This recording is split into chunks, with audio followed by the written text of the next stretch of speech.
Em destaque no Panorama CBN, Lula veta dispositivo que eleva reajuste de servidores do Legislativo acima do teto. Receita vai entregar ao STF relatório sobre suspeita de vazamento de dados no fim do mês. Socorristas enfrentam tempestade de inverno para resgatar sobreviventes de avalanche na Califórnia. Congresso do Peru destitui presidente José Herri. E tudo sobre a terceira e última noite de desfiles das escolas de samba do Grupo Especial do Rio. Panorama CBN. Oi, tudo bem? Eu sou Bianca Santos e esse é o Panorama CBN da manhã de quarta-feira, 18 de fevereiro de 2026, a famosa quarta-feira de cinzas. Eu te conto em menos de meia hora o que de mais importante acontece no Brasil e no mundo. Vamos juntos! Começo contando que o presidente Lula vetou os penduricalhos aprovados pelo Congresso para os servidores do Legislativo. Lula barrou trechos que autorizavam pagamentos retroativos de despesas continuadas, dispositivos que instituíam licença compensatória, com possibilidade de conversão em indenização, e regras que previam forma de cálculo semestral para aposentadorias e pensões. Vamos lembrar que no começo do mês, a Câmara aprovou 2 projetos que previam reajustes salariais a servidores do Legislativo e do Tribunal de Contas da União em cerca de 9% neste ano e criavam outras benesses, né? Lula sancionou agora o aumento para 2026, mas vetou o escalonamento de reajustes para 2027, 2028 e 2029. O governo alegou que a medida fere a Lei de Responsabilidade Fiscal ao criar novas despesas no fim do mandato, sem previsão orçamentária. No caso da licença compensatória, os projetos criavam uma escala 3x1, em que os servidores ganhariam uma folga a cada 3 dias trabalhados. Pelas propostas, essas folgas poderiam ser convertidas em dinheiro, sem cobrança de imposto de renda. A regalia abria brecha para que o servidor pudesse receber acima do teto de R$ 46 mil por mês. O veto de Lula se alinha à decisão recente do ministro do Supremo, Flávio Dino, que suspendeu o pagamento de verbas indenizatórias sem previsão legal acima do teto para servidores dos 3 poderes. Agora, vamos lembrar também que o veto retorna ao Congresso, né? Onde deputados e senadores podem manter ou derrubar a decisão presidencial.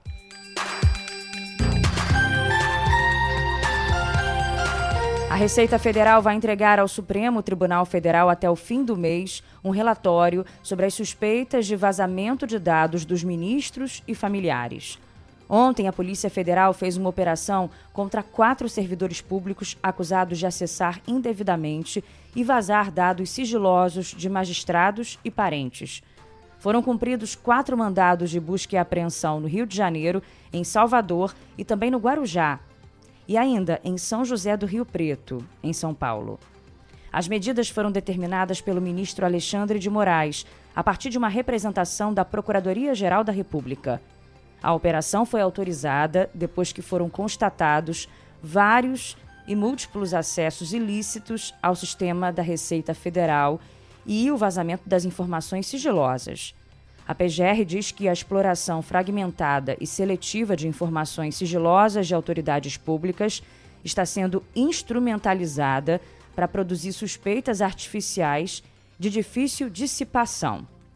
Os 4 servidores públicos alvos da operação foram Luiz Antônio Martins Nunes, que é empregado do SERPRO, o Serviço Federal de Processamento de Dados, no Rio de Janeiro, Luciano Peri Santos Nascimento, técnico de Seguro Social pela Receita Federal em Salvador, Ruth Machado dos Santos, técnica da Receita em Santos, e Ricardo Mansano de Moraes, auditor fiscal da Receita Federal em São José do Rio Preto. O auditor, para você ter uma ideia, tem salário de R$ 38 mil. Os outros 3 investigados ganham entre R$ 11 e R$ 12 mil por mês.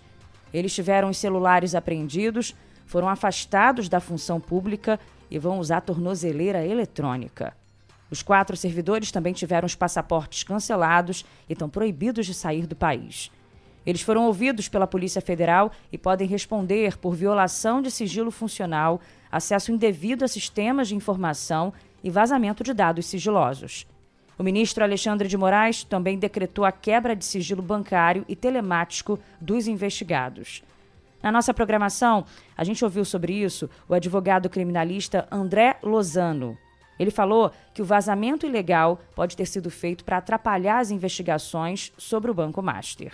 A gente está falando de diversos envolvidos nos cargos mais altos. Talvez até esse vazamento de informações ele tenha sido feito primeiro para atacar os ministros, enfraquecer a apuração do Banco Master e outra coisa. Um vazamento ilegal, muitas vezes a gente não sabe a veracidade das informações. Então, até por isso que é um dos motivos que é considerado prova ilícita. A Receita Federal disse que uma auditoria está em andamento e que irregularidades já detectadas foram comunicadas ao relator do caso no Supremo. O fisco destacou que os sistemas são rastreáveis e permitiram identificar acessos indevidos. A Receita informou ainda que não foi detectado nenhum acesso a dados sigilosos fiscais do Procurador-Geral da República, Paulo Gonet, e dos familiares dele. O SERPRO informou em nota que os sistemas desenvolvidos e mantidos pela estatal são integralmente rastreáveis, permitindo a identificação, o monitoramento e a auditoria de eventuais irregularidades.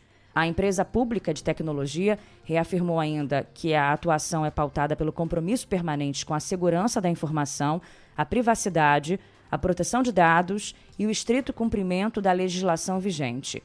A empresa diz que adota controles técnicos e mecanismos de governança que asseguram integridade, confidencialidade e rastreabilidade das operações realizadas nos ambientes tecnológicos.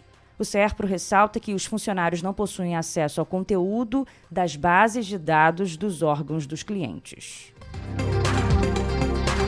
E nos bastidores, a jornalista Malu Gaspar, do Globo e da CBN, apurou que a devassa que a Polícia Federal fez sobre os funcionários da Receita acendeu um alerta entre os próprios colegas de Alexandre de Moraes, que determinou a ação.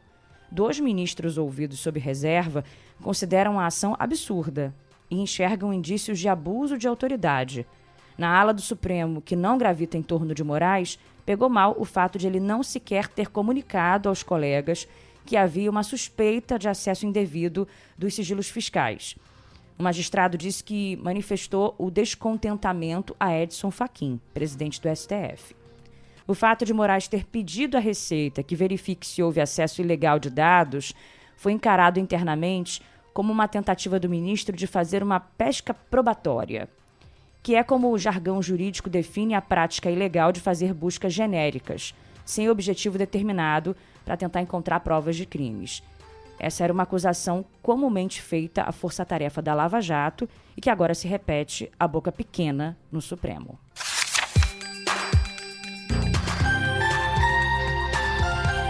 Mais um destaque para você: o presidente Lula desembarca hoje na Índia, onde pretende assinar acordos em setores estratégicos, como minerais críticos e inteligência artificial.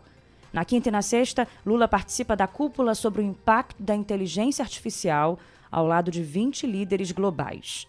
O pesquisador João Paulo Nicolini, do King's College Brasil, defendeu a posição de negociação do governo brasileiro no contexto da revolução industrial das IAs e também da exploração das terras raras. A nossa indústria precisa estar presente nesse setor produtivo. A gente precisa que o Estado brasileiro, que a indústria e que as universidades estejam integradas no processo de produção, que elas possam também utilizar esse tipo de mercadoria, esse tipo de matéria-prima para o desenvolvimento nacional e não apenas entregar para, digamos, as grandes indústrias europeias e americanas. Estão previstas reuniões com o primeiro-ministro Narendra Modi para tratar do BRICS, cooperação em energia renovável e terras raras, que são cobiçadas pelos Estados Unidos. E o presidente francês Emmanuel Macron pediu uma reunião com o presidente Lula. O encontro deve ocorrer nos próximos dias, ao longo da participação dos 2 líderes nessa cúpula em Nova Delhi, na Índia. O pedido chegou ao Itamaraty por meio da Embaixada da França em Brasília.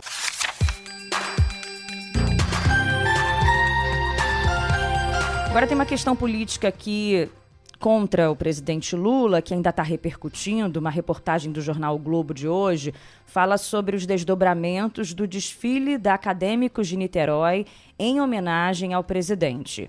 Além dos questionamentos na Justiça Eleitoral por parte da oposição, que alega propaganda antecipada, há também uma reação política com potencial impacto em um dos segmentos mais refratários ao petista, que é o evangélico. Partidos e parlamentares, sobretudo os ligados à bancada evangélica, passaram a explorar nas redes sociais imagem de uma das últimas alas da escola, a Neoconservadores em Conserva, que trazia famílias dentro de latas, algumas com adereço com referência religiosa. Nas redes, representantes da direita criaram fotos de famílias com auxílio de inteligência artificial para ironizar a escola, enquanto outros dizem que vão judicializar o caso. Lembrando que, segundo a última pesquisa Genial Quest, divulgada nesse mês, o índice de desaprovação de Lula entre os evangélicos é de 61%, ante 34% que aprovam a gestão. No geral, a taxa desfavorável ao governo é de 49% a 45%. No programa oficial, a Escola de Niterói descreve que os componentes da ala representam variados grupos que levantam a bandeira do neoconservadorismo. São eles representantes do agronegócio, na figura de um fazendeiro, uma mulher de classe alta, uma perua, os defensores da ditadura militar e os grupos religiosos evangélicos, que no Congresso formam um bloco conservador. É o que está escrito no programa oficial da Escola de Samba.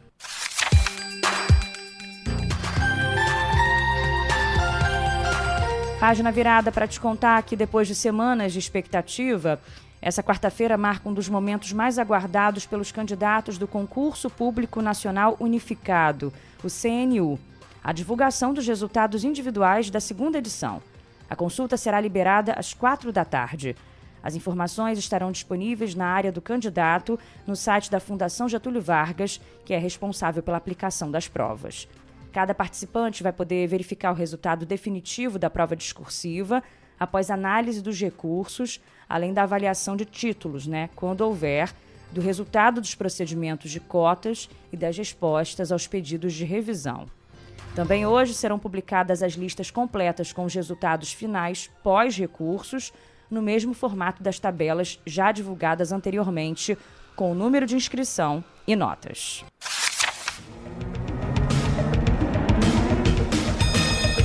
Agora os destaques internacionais. O Congresso do Peru vai eleger hoje um novo presidente do parlamento para assumir automaticamente a presidência do país. O presidente interino, José Herrí, foi destituído ontem, após ficar apenas 4 meses no cargo.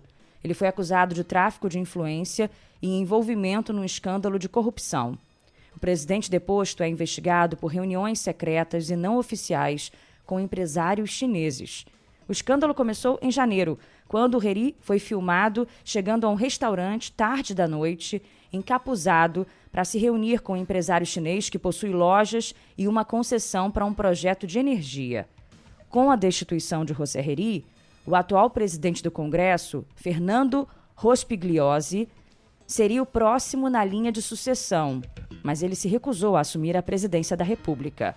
Assim, os parlamentares terão de eleger um novo presidente do Congresso, que assumirá automaticamente o comando do país. Ele vai ficar no cargo até a posse do novo presidente, que será eleito em abril. O novo presidente será o 8º presidente do Peru em menos de 10 anos. Nos Estados Unidos, equipes de resgate avançaram por uma área montanhosa e remota na Califórnia durante uma tempestade de neve para resgatar 6 esquiadores que sobreviveram a uma avalanche, mas ficaram presos pela neve e pelo gelo. Outros 9 integrantes do grupo de excursão continuavam desaparecidos. 2 dos 6 resgatados foram levados para um hospital.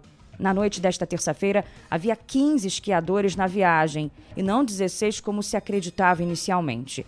Equipes de busca e salvamento foram enviadas para Frog Lake, na área do Castle Peak, a noroeste de um lago, após uma ligação para o 911, relatando uma avalanche e pessoas soterradas. Uma forte tempestade de inverno atingia a Califórnia naquele momento. As condições extremas nas montanhas do norte da Califórnia retardaram o resgate. As equipes levaram várias horas para alcançar os esquiadores e levá-los para um local seguro, onde foram avaliados pelo Corpo de Bombeiros. Enviado dos Estados Unidos, Steve Witkoff afirmou hoje que as negociações entre a Ucrânia e a Rússia em Genebra para pôr fim à guerra de 4 anos fizeram progressos significativos, mas ele não detalhou concretamente quais foram os avanços para um acordo. A ex-secretária americana Hillary Clinton acusou a administração do presidente Donald Trump de encobrir arquivos relacionados ao caso Epstein. Ela disse que a Casa Branca precisa divulgar todos os arquivos. A declaração ocorreu em uma entrevista à BBC em Berlim. O governo dos Estados Unidos rebateu as críticas e disse que, ao liberar os documentos, fez mais pelas vítimas do que os democratas jamais fizeram. A Justiça dos Estados Unidos rejeitou a tentativa do governo do presidente Donald Trump de deportar um estudante palestino do país. O Mohsen Madawi foi preso em 2025 após participar de protestos pró-Palestina. A juíza à frente do caso disse que o Departamento de Segurança Interna americano não conseguiu comprovar que ele era passível de deportação. Ela falou que a tentativa se baseou em um documento não autenticado assinado pelo secretário de Estado, Marco Rubio. E a Justiça americana adiou de 17 para 26 de março a próxima audiência do presidente Nicolás Maduro, capturado em janeiro da Venezuela. O motivo do pedido de adiamento é que a promotoria alega problemas de planejamento e logística. Na primeira audiência, Maduro se declarou inocente das acusações de tráfico de drogas e disse que é um prisioneiro de guerra. E o jogador de futebol brasileiro Vini Júnior denunciou mais uma vez que foi vítima de um ato de racismo durante uma partida entre Real Madrid e Benfica na Champions League. O episódio aconteceu logo após o atacante marcar um gol e abrir o placar para o time espanhol no segundo tempo do confronto no Estádio da Luz, em Lisboa. O árbitro acionou o protocolo antirracismo previsto pela UEFA e paralisou o jogo por 10 minutos.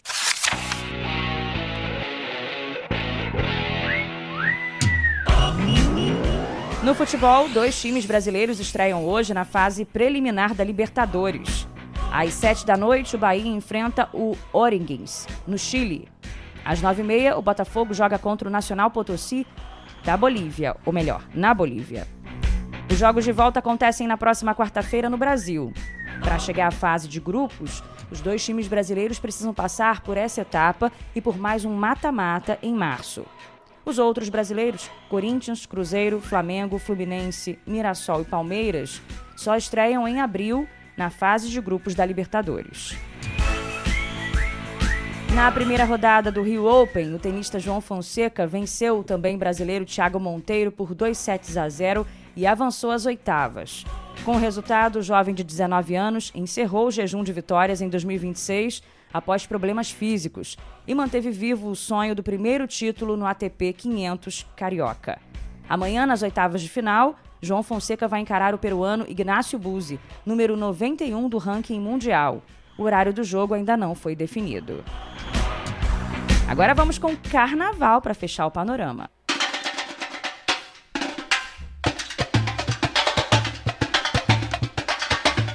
Para eu te contar como é que foi o último dia de desfiles do Carnaval do Rio, que garantiu um verdadeiro espetáculo de cores e carros alegóricos imponentes.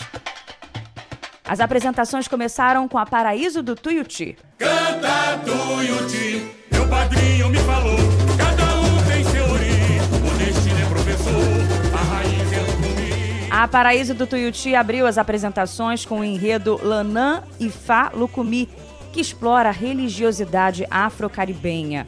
Um dos pontos altos do desfile assinado por Jaque Vasconcelos foi uma vibrante paleta de cores. Um carro alegórico que impressionou o público trouxe esculturas de orixás africanos interagindo com a natureza tropical, simbolizando a incorporação da cultura iorubá na ilha de Cuba. Mas o que chamou a atenção mesmo foi o vozeirão de Pichulé. E o negro iniciado no segredo, no reino de Olocum, fez sua trilha, rompendo os grilhões de morte e medo, foi o primeiro badalaô da ilha. Isso aí foi ainda no esquenta, hein? O intérprete do Tuiuti realmente foi impactante. A segunda a passar pela Marquês de Sapucaí foi a Unidos de Vila Isabel. De todos os tons, de todos os sons, de Chine Ferreira, Mucambo, macacos e pau da bandeira da nossa favela, no branco da tela, vencer a aquarela, pintar a Unidos de Vila Isabel. Os carnavalescos Gabriel Haddad e Leonardo Bora estrearam na Vila Isabel, fazendo uma homenagem ao multifacetado Heitor dos Prazeres, compositor, pintor e um dos pioneiros no samba. A escola, que tinha já um dos melhores sambas de 2026, considerado, entrou com altas expectativas e o público respondeu com a letra na ponta da língua. A parte estética das alegorias e fantasias foi bem característica da dupla Bora Haddad, com muitas cores e opulência, colocando a vila como uma das candidatas ao título. Só não pode separar. Penúltima a se apresentar, a Grande Rio. Manamauê, maracatu, salubaê, nanaiabá. A vida parecida com as águas, não é doce como o rio, nem salgada feito mar. Manamauê, Que fez a mistura do samba com o Mangue Beat, movimento artístico que nasceu no Recife. A escola levou para a avenida elementos do mangue, como na alegoria Caranguejos com Cérebro. Um dos destaques foi Luíse França, filha de Chico Science, o principal expoente do Mangue Beat. O intérprete Evandro Malandro se emocionou com o resultado. Trazer, com muito respeito, trazer Pernambuco, Recife, para Sapucaí e sendo representada pela Grande Rio, acho que foi o ápice do carinho que a gente recebeu. E eu acho que todo a repercussão disso tudo se dá a Sapucaí ovacionando a Grande Rio, foi maravilhoso. Graças a Deus. Até fiquei emocionado, né? A gente ama muito o Caxias. É um trabalho embaixo de muita crítica a tudo, mas graças a Deus a gente conseguiu passar dignamente pela Sapucaí. Agora, sem dúvida nenhuma, muitas atenções na Grande Rio estavam voltadas para a rainha de bateria Virgínia Fonseca, né? E ela enfrentou alguns contratempos. A influenciadora recebeu vaias quando foi anunciada, retirou parte da fantasia, um costeiro de 12 quilos, porque estava sentindo muita dor, e o tapa-sexo dela também começou a descolar durante o desfile. Apesar disso, a Grande Rio também confirmou que Virgínia seguirá no posto em 2027. Até porque uma coisa é inegável, né? Explodiu o engajamento da escola. E a última a entrar na Marquês de Sapucaí foi o Salgueiro.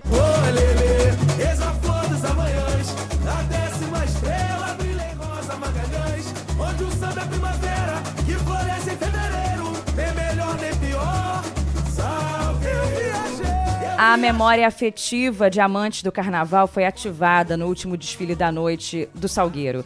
A escola da Zona Norte do Rio homenageou Rosa Magalhães, a carnavalesca com mais títulos na história do sambódromo carioca. As alegorias juntaram elementos presentes na produção da carnavalesca. Ela morreu em 2024, né? E o impacto veio logo no Abre Alas, um navio feito de livros, memórias e personagens que convidou o público a uma viagem lúdica pela obra de Rosa. Tudo foi embalado com um samba que fez referência a enredos históricos da Rosa Magalhães, como Tititi do Sapoti, Mais Vale um Jegue que me carregue, Que um camelo que me derrube lá no Ceará e Bumbum Paticumbum pro Gurundum. A escola teve problemas no último carro e correu para terminar o desfile a tempo. Ainda assim, conseguiu fechar o carnaval, emocionando o público na Sapucaí.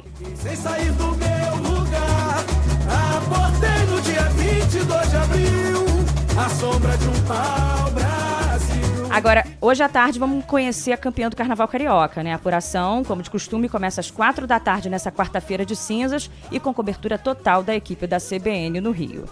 A sombra de um pau, Brasil. Em São Paulo, a campeã do Carnaval foi a Mocidade Alegre, que conquistou o 13º título do grupo especial.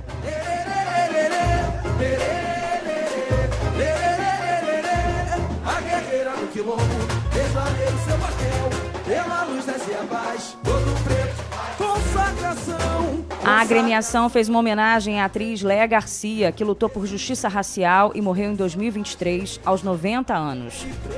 A segunda colocada foi a Gaviões da Fiel, por uma diferença de apenas 1/10.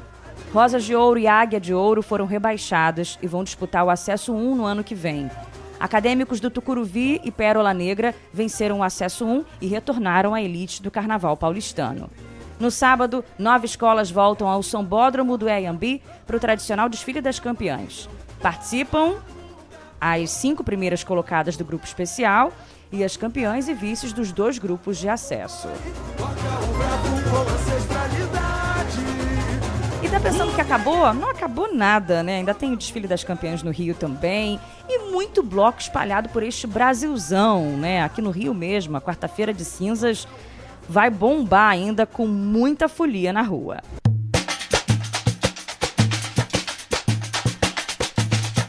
E o nosso carnavalesco DJ Laerte Afonso voltou hoje, depois de uma folguinha. Que beleza, hein, Lala? Fechando o panorama comigo hoje também nossa editora Edmilson Fernandes, que não teve folga não, tá? Igualzinha a minha aqui. Agradecendo muito a sua companhia, desejando para você uma ótima quarta de cinzas. Amanhã a gente está de volta no Panorama. Beijo, tchau.